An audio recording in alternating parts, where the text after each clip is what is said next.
All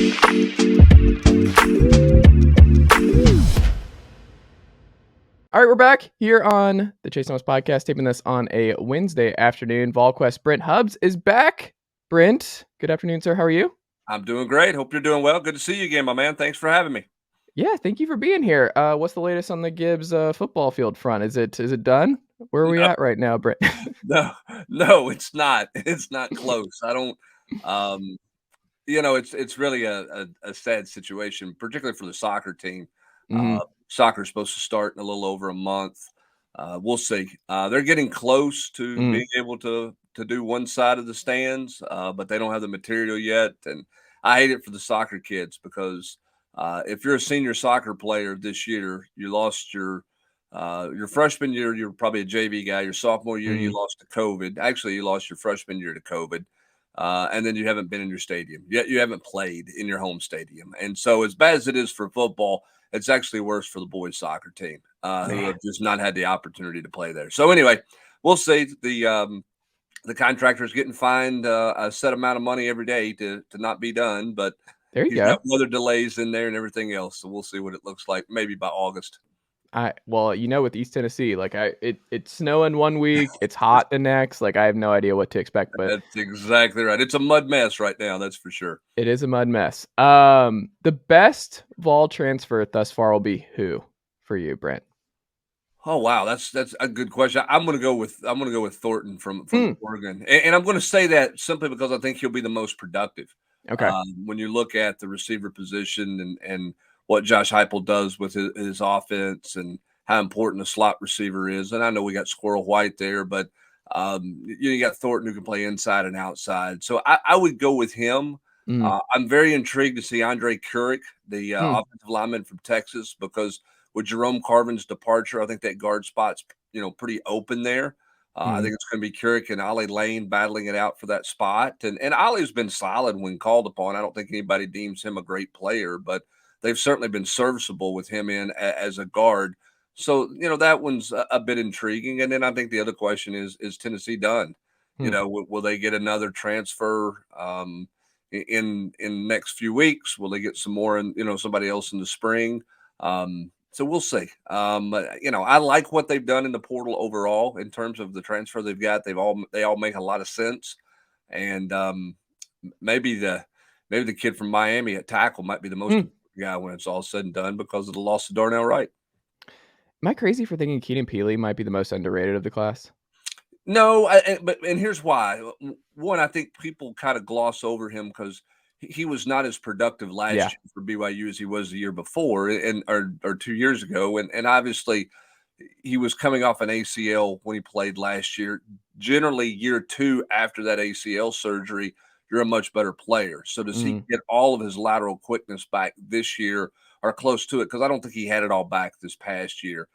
Smart guy who I think is going to fit in nicely. I like what they did there and getting a veteran guy in there with Aaron Beasley to help bring those young guys along. They love their 5 young guys. Okay, you talk about Caleb Perry, you talk about Elijah Herring, and you talk about the 3 newcomers that have just come in. That they really like what they have in front of them at linebacker, but they're probably not ready. Yeah. And so you get somebody to go with Beasley. And that gives them a chance to really build their depth this fall. And I give Brian Jean-Marie credit. He rotated that linebacker crew throughout this past season, and it paid dividends for him because when he got into not having Jeremy Banks in the bowl game, you didn't notice it. He didn't play Juwan Mitchell for the first half, and you didn't really notice it because he had rotated guys all year long. And so nobody was like swimming upstream trying to figure out what to do in this defense. Which transfer are you the most uncertain about contributing this year? Oh, wow. I don't know. I mean, I don't think that they've taken a guy where you say, boy, that's a huge reach, right? I mean, I think they've all had needs. What they took makes sense. I don't think they took a body to take a body at this point, which, we've seen that in the past and it doesn't pan out very well. I understand why they took the kicker. That'll be an interesting competition. Does he win that battle? Or does JT Carver win that battle? There'll be a kicking competition there, but they had to bring in a kicker to create some competition because they didn't have any there. So I don't know. I mean, one guy I hadn't even talked about who I think is going to have to make a big impact for him as well is the Castles kid, the Yeah. tight end from UC Davis. I mean, when you look at where they are at tight end, he's got to be able to play because you can't ask Jacob Warren to play every snap at tight end. So he could have as big an impact as anybody has on this one. Norman Lott, the kid from Arizona State, I think will fit right into the rotation with Rodney Garner. I would question that one a little bit, but I don't as much because Rodney Garner's known him for over a year. They've got a relationship there. They know each other pretty well. That's not a, hey, let's have 2 phone calls and get married type deal, right? That's a situation where they were down the road pretty good last year until he went back into the portal or went back out of the portal and stayed at Arizona State. So when he went back in this year, that was a pretty obvious, okay, this makes the most sense because we know each other the most. So I think he'll fit in and play with Rodney Garner. So overall, again, I like what they've gotten done in the portal to this point. The freshman who plays the most amount of snaps for this Tennessee team of the 2023 class is who? Wow. Yeah, I'm going to say a DB. Okay. I'm going to say one of those DBs, Jordan Matthews, Ricky Gibson. I just think they have to get more athletic back there. I really do. I think they have to be committed to playing somebody back there, and they have to be more athletic. So I just think when you look at that, that makes the most sense. Now, the quarterback thing's the X factor. Yeah. Right? I mean, let's just be real honest here. We all like what Joe did in the bowl game. The question with Joe is that the Joe we're going to see all the time? Is Joe going to build off of that, or is Joe going to be pretty content where he's at? And how much does Nico push in the spring? So there's the X factor. If for some reason it becomes Nico's job, then the answer is going to be Nico. It's just, is that going to be his job at any point in time? I think Nico's done well. Even though he was only here for a couple of weeks, I like the way he approached it. There was not a lot of, look at me, I'm the superstar, give me all the reps, or put me ahead of the line, I'm ahead of a walk-on type deal. I think he's settled in and learned. Now, he's going to walk back in here next week and go, all right, it's go time for me. And how does he go about that, and what does that look like? And then the other part of that factor too, and I've mentioned this a couple of times, is how does Joe handle himself this offseason? A year ago, Joe had a really good offseason, but how much of that was the influence of Hendon Hooker, his roommate? Hendon's walking out the door, going to the complex to throw. If you're the backup quarterback, you probably feel like you need to get in the car and go with him, right? Hendon's not going to be here to do that. So where's Joe's drive? Does it stay at the same place that it was a year ago when Hendon Hooker was here? Just as much as Joe helped Hendon kind of relax and go play the game, I think Hendon helped Joe to work hard and put the effort in that he needed to improve. So what does that look like with those two not having each other this spring? Did they give Joe a new roommate? Is it going to be Nico? Who's going to be Joe's new roommate? I don't think it's going to be Nico. I think Nico's going to be in the dorm over there. Joe may live by himself. He may live with, I don't know where Joe's going to live or who's going to live with Joe in his apartment. But how's the dog going to deal? Like, the dog is getting broken up with. He's not going to have his playmate. We got a doggy divorce. We got all kinds of stuff going on at this point. So goodness, we'll see what happens. And I don't mean to suggest that Joe doesn't work hard. I just think that sometimes when they help each other every day like that, when your roommate comes in and the first thing he does is pull out his laptop or turn on the TV and he's watching film while he's eating his supper, you kind of gravitate towards that, right? So does it continue at that kind of pace that it was at for Joe this past year? I don't know the answer to that. We'll find out.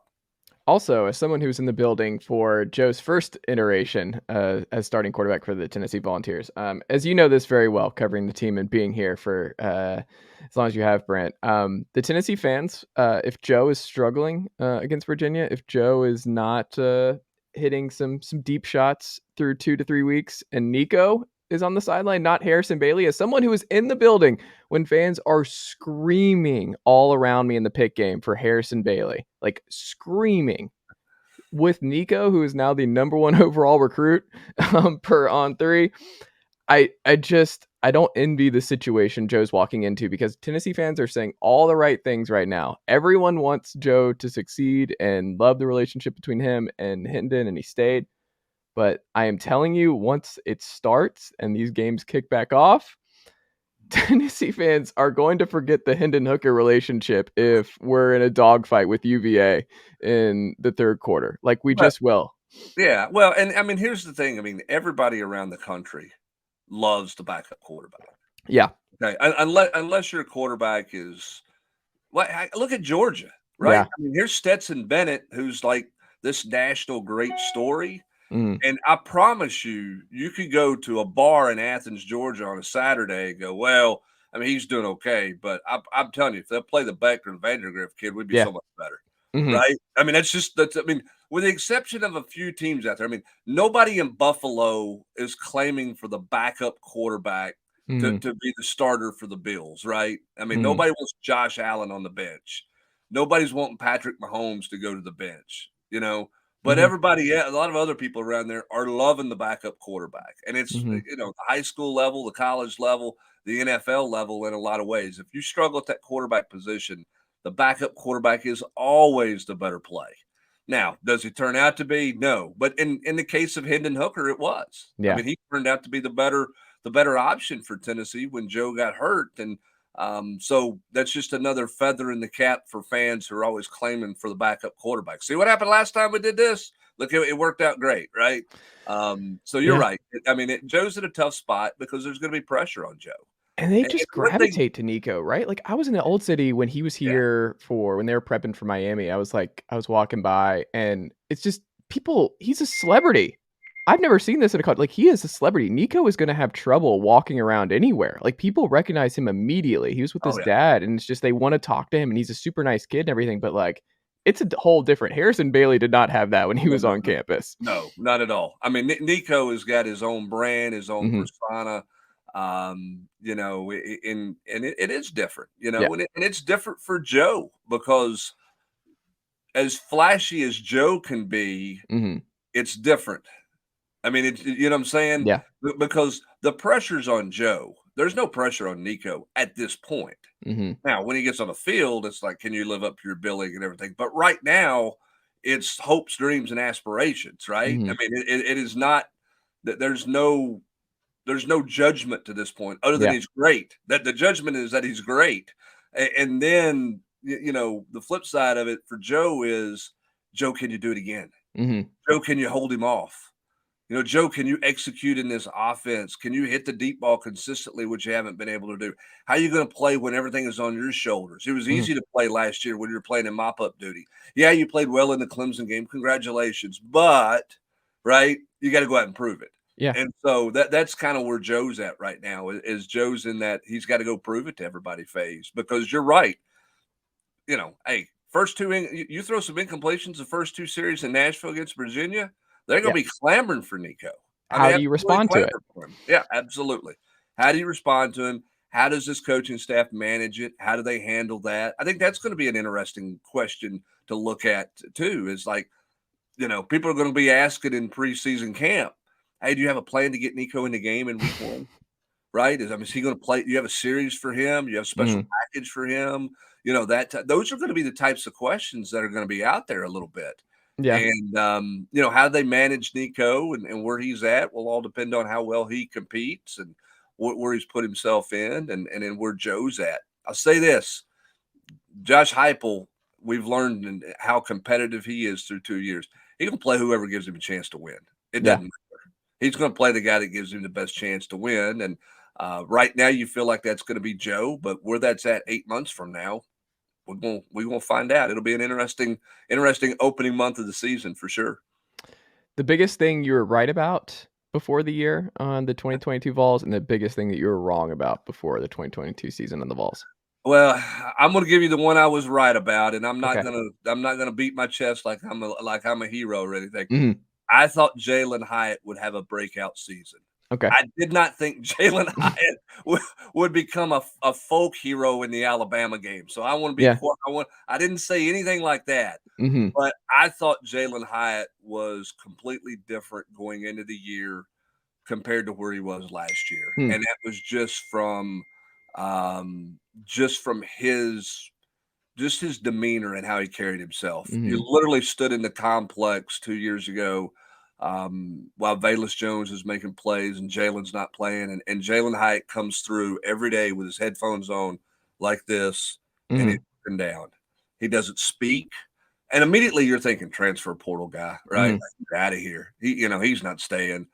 And then you go and stand in that complex in spring during spring practice, and he comes by and he's got a big smile on his face, and he just says, hey, what's going on, man? How you doing? What's up? He shakes your hand. He stops to speak to multiple people, and you're like, man, this guy's different. There's mm, something different about him.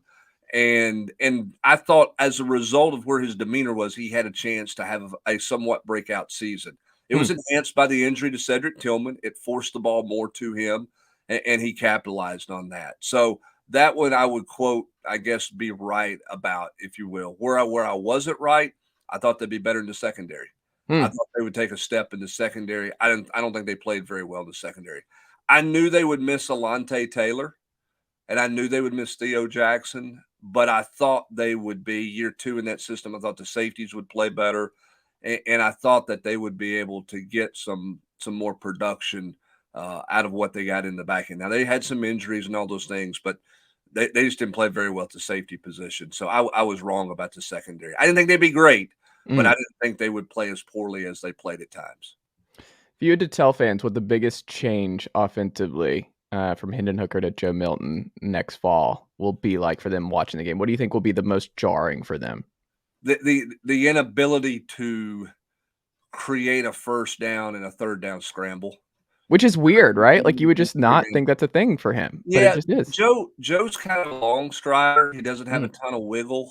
mm, He can run, like we saw it on the single wing sweeps, right? yeah, Like, that's good. But when the pocket collapses, instead of kind of tucking it and making shaking a safety or shaking a linebacker and getting to the sticks, I don't see that as a big part of Joe's game. mm, I don't. I think they'll call some design runs for him, but in terms of freelancing when things break down, I'm not sure. He will not do what Hendon Hooker has done for Tennessee. So what's the mm, counter to that?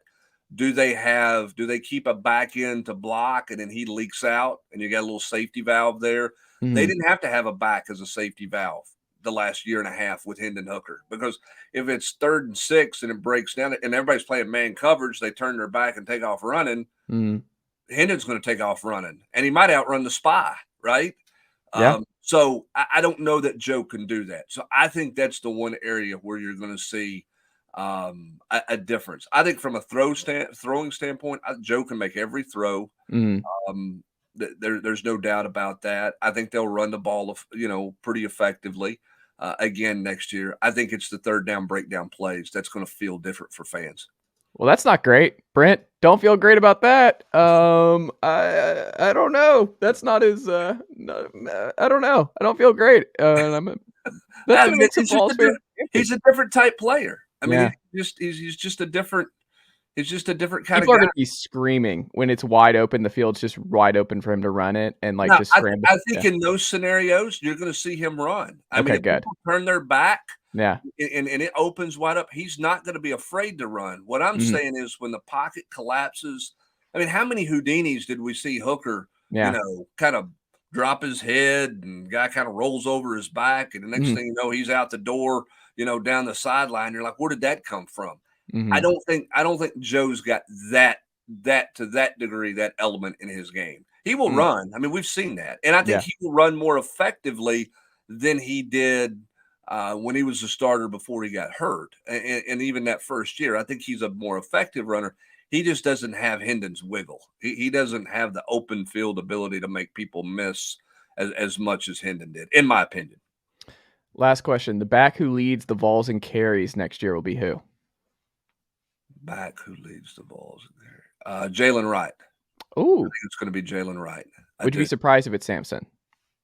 Yes, I would be surprised if it's Dylan Sampson, unless Dylan Sampson puts on, muscle and strength. I think Mhm. Jaylen Wright's a better player than he probably got credit for this year, Okay. and I think Jaylen Wright deserved more carries than what he got. If he doesn't have fumble issues early, he may end up getting more carries. I don't know if Jabari Small's shoulder can stay healthy. I Mm. know Jerry Mack really likes Jabari Small. Here's the problem with the running back carries.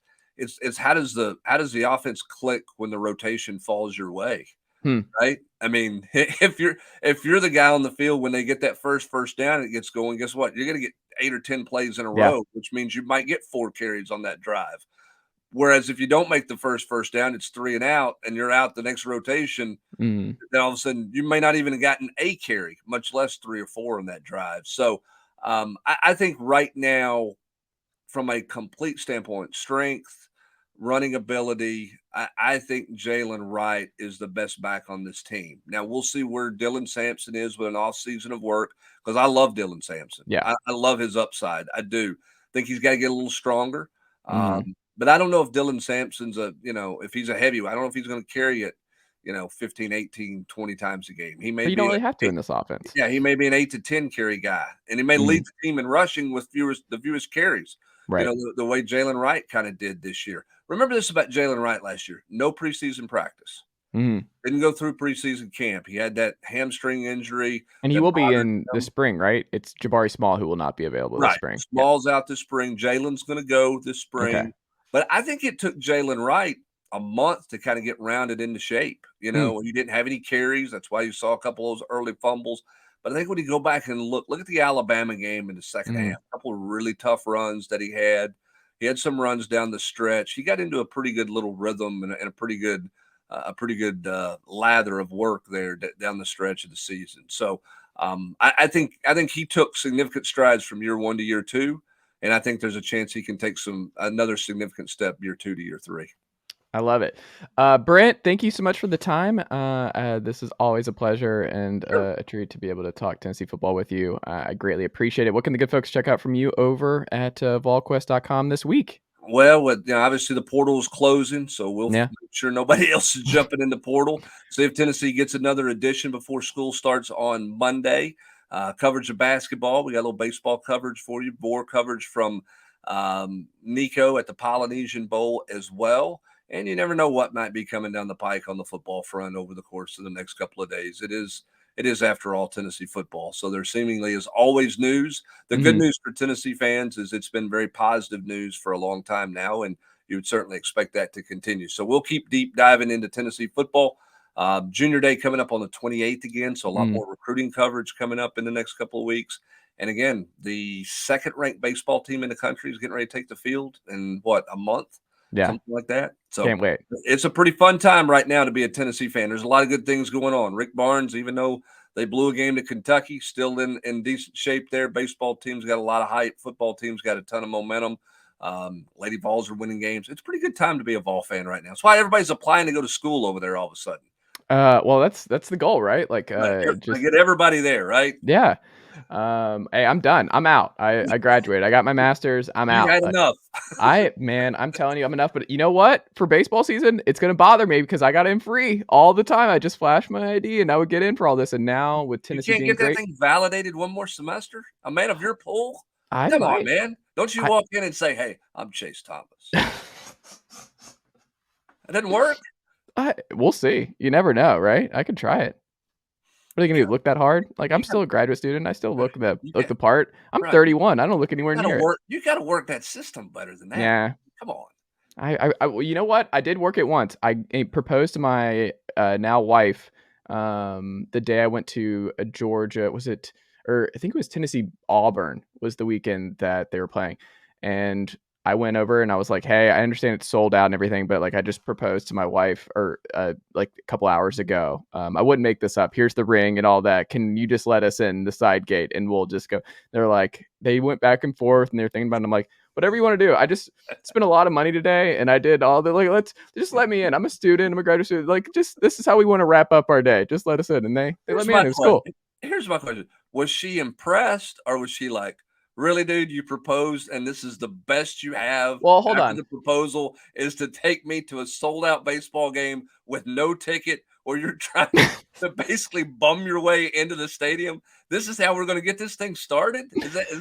I mean, which way did she go with this deal? She was all in. I mean, she was having a great day because she was still riding off the high of getting like the engagement and everything else. Because we did go downtown. Like my family came in, her dad was around. Like we did the whole family stuff during the day. And then I was like, she was like, what do you want to do tonight? And I was like, well, you know what I want to do tonight? Like, if honestly, if I have a choice here, if I was staying how the next 3 hours go, I'm going to choose Tennessee Auburn if we could do that.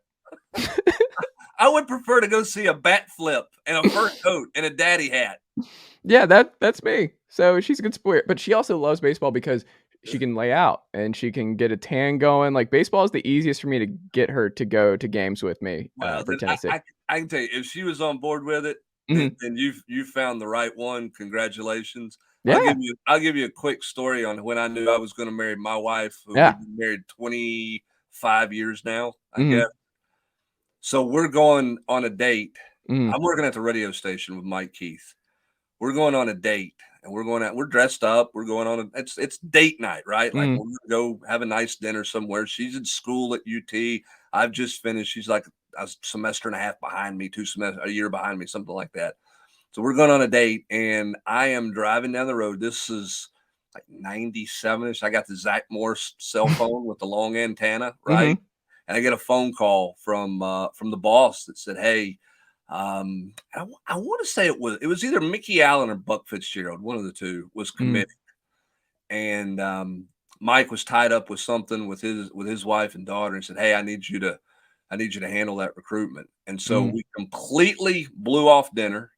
I drug her to the radio station. I interviewed the kid.